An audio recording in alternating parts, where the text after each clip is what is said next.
On this rainy morning, I'll try to just keep my words brief here.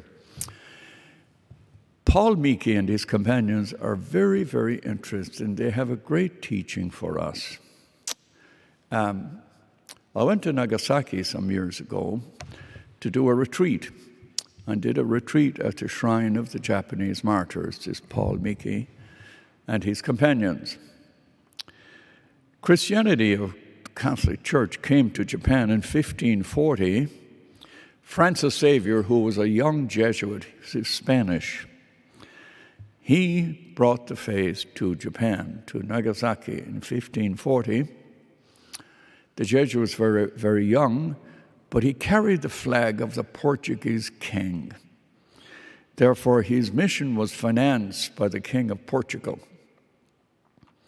And the missionaries that came with him were very, very successful. Within 25 years at Nagasaki, they already had 100,000 converts. So they were extremely prosperous and financed largely by trade between Portugal and the area of Nagasaki. In due time, this trading became somewhat political.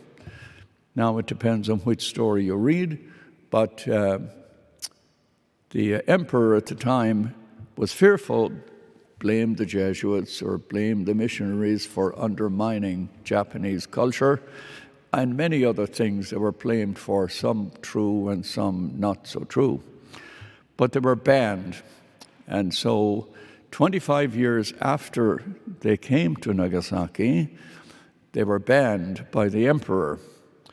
It wasn't immediately effective, but by 1597, the local shogun executed these martyrs and obliterated Christianity from the area of Japan, here where it was growing. So 1597, 250 years later, almost 300 years later, missionaries will return to Japan. The political agenda had changed, and when they came back, they built this little church at a place called Ura, Our Lady of Ura. And after a while, the underground church that was there for about 300 years without any priests emerged, small numbers.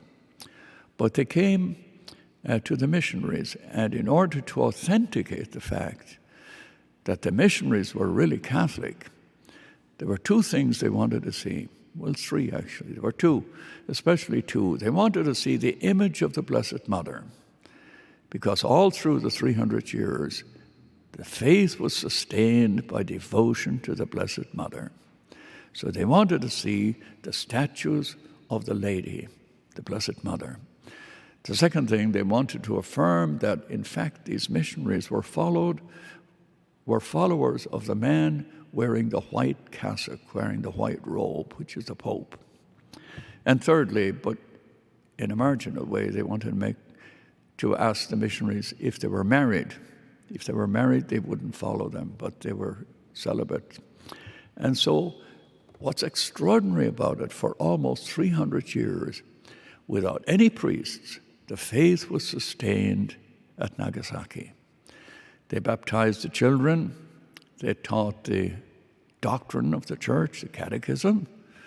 They baptized. They didn't have Eucharist, of course, but they buried their dead. They got together and read the scriptures, and especially they prayed to the Mother of God. It's an extraordinary statement about the fact that the church really didn't flourish now, but it stayed alive without having any priests for almost 300 years. And later the missionaries will come back and they'll build a cathedral there, and it's the Catholic place in Japan is Nagasaki. So it urges us to strengthen our faith through devotion to the Blessed Mother. I mean, we have this extraordinary tradition of reverence and devotion to Mary, the Mother of God, in the Catholic tradition, where you'll find it nowhere else. And it affirms for us the central place of Marian devotion in our Catholic tradition. And the people of Nagasaki were an extraordinary witness to that. The underground church there, for almost 300 years, was still alive when the missionaries came back. Nagasaki is although of small interest to me because it's the place where Puccini's Madame Butterfly, which is one of my favorite operas, where that's set. It's also the place where the great bomb dropped in 1945. And when it dropped in 1945, it was only 500 yards from the cathedral at Urakami there, which was destroyed but is now rebuilt.